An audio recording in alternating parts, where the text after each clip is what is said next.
Good morning, everyone. Ben here. And before I get into what today's video is, I wanted to say I'm sorry for missing an upload yesterday and kind of explain why since the start of the new year I've occasionally missed a few uploads here and there, and it's because I was finishing up my final semester at a 4-year.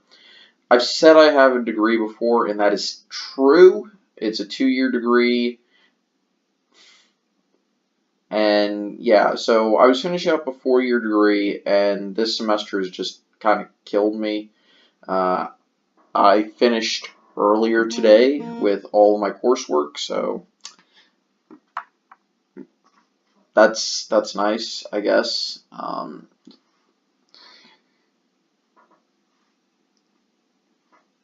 And yeah, so today I just want to do a brief overview because I always include it as an aspect of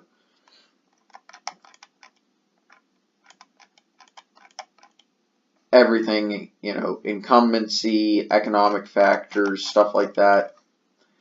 Right now, the economy is actually doing really well, and the way you can tell that is you'll look at the Consumer Price Index, you'll look at real earnings, and there are a bunch of spreadsheets here that you can use. You look at consumer confidence, aka how much did people spend. You look at the inflation rate. You'll look at the balance of trade, stuff like that. And that will give you a rough estimate of whether or not things are doing well.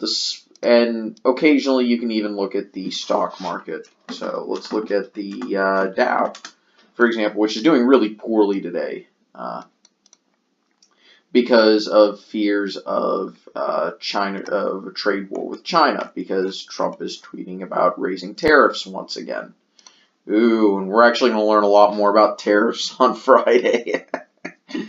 Oh, as we talk about the first realignment in U.S. history. That should be fun.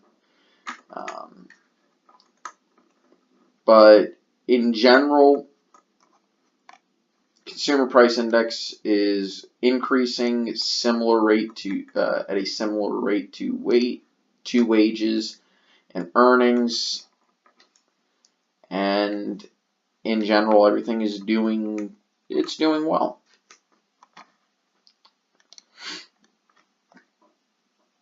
And of course, the other thing you need to look at is where has a state been previously, aka what is its history? Is it a red state? Is it a blue state? Is it a swing state? How red of a state is it? How swingy is it?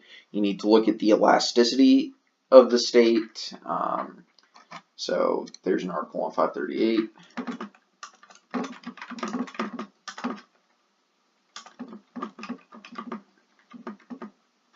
There we go.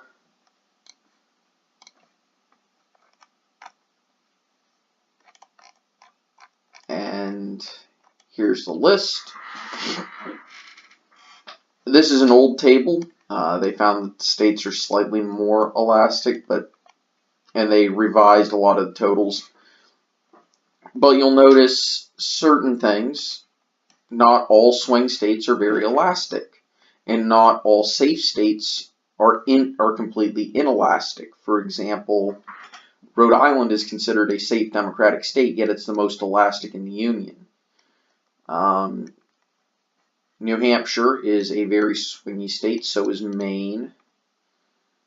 Hawaii is a safe state, very elastic. Vermont, safe but very elastic. And that means the more the national environment that when the national environment changes, that state will change in the same direction, but even more so. An inelastic swing state would be, say, Georgia. Doesn't move nearly as much as the rest of the nation. A state that some people may eventually start considering a swing state, South Carolina, very inelastic. States that kind of match can either be safe or swingy. Tennessee is very safe, but it's about the same as the nation as a whole when it comes to whether or not it moves. This would be something I would consider in the fundamentals.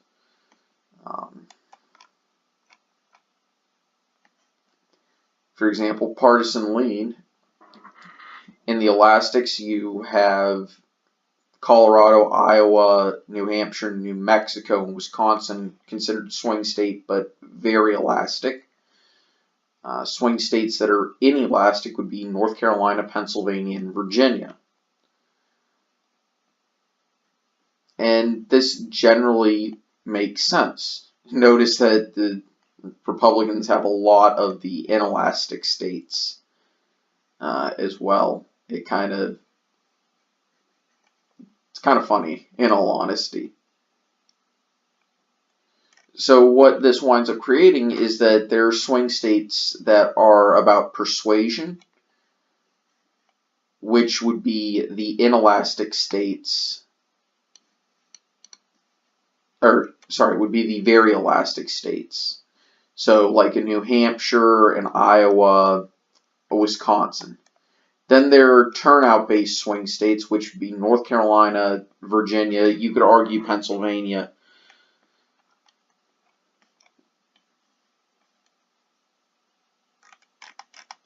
And that is one of the other fundamentals I bring into the equation. Anyway, I'm going to end it right now. I'm a little bit tired. Anyway, take it easy. Have a nice day. I'll see you guys next time. Bye.